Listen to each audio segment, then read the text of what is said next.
अब बच्चों मैं पॉइंट 5 के बारे में बताने जा रही हूँ, जो लास्ट है इस यूनिट का। रूसी क्रांति और सोवियत संघ का वैश्विक प्रभाव, the global influence of the Russian revolution and the USSR. अब इस क्रांति के महत्व परिणामों का हम कुछ महत्वपूर्ण पॉइंट्स के अंतर्गत डिस्क्राइब करेंगे कि क्या प्रभाव। तो पहला तो व्यापक क्षेत्र को प्रभावित करना।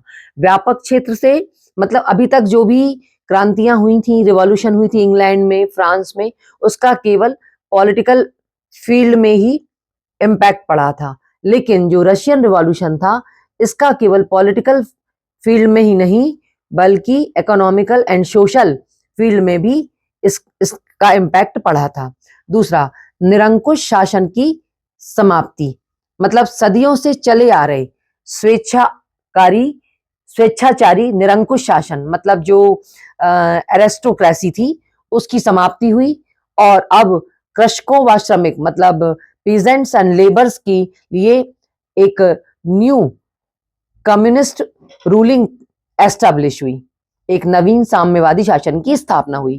थर्ड है पूंजीवादी तथा सामंती व्यवस्था का समाप्त होना, अर्थात कैपिटलिज्म एंड फ्यूडल सिस्टम का एंड होना। मतलब इसका अर्थ हुआ कि उत्पादन के जो साधन थे, है ना, उन पर स्थापित जो निजी स्वामित्व था, है ना, उसको पूर्णतः समाप्त कर दिया गया और कृषि और उद्योगों और व्यापार आदि पर राज्य का नियंत्रण स्थापित हो गया। फोर्थ है विश्व में प्रथम समाजवादी समाज की स्थापना, मतलब वर्ल्ड में फर्स्ट सोशलिस्ट सोसाइटी एस्टेब्लिश हुई। मतलब जार का जो असमानता पर आधारित साम्राज्य, है ना, राजनीतिक तथा सामाजिक तथा आर्थिक क्षेत्र में समानता पर आधारित हो गया। इसका मतलब है कि जो जार था या डायनेस्टी थी जब इनकी जार की, उस समय क्या था कि पूरा जो हमारा सोसाइटी थी वो 2 पार्ट्स में डिवाइडेड थी, हाई क्लास सोसाइटी और लोअर क्लास सोसाइटी, ये मतलब, है ना। लेकिन जब से रूसी रिवॉल्यूशन आया तो इसमें क्या बोलते हैं, राजनीतिक क्षेत्र में, सामाजिक क्षेत्र में, आर्थिक क्षेत्र में सभी को समानता मिल गई। फिर आधुनिकीकरण की प्रक्रिया का तीव्र होना, मतलब जो मॉडर्नाइजेशन की जो प्रोसेस थी वो एकदम एक्सट्रीम हो गई।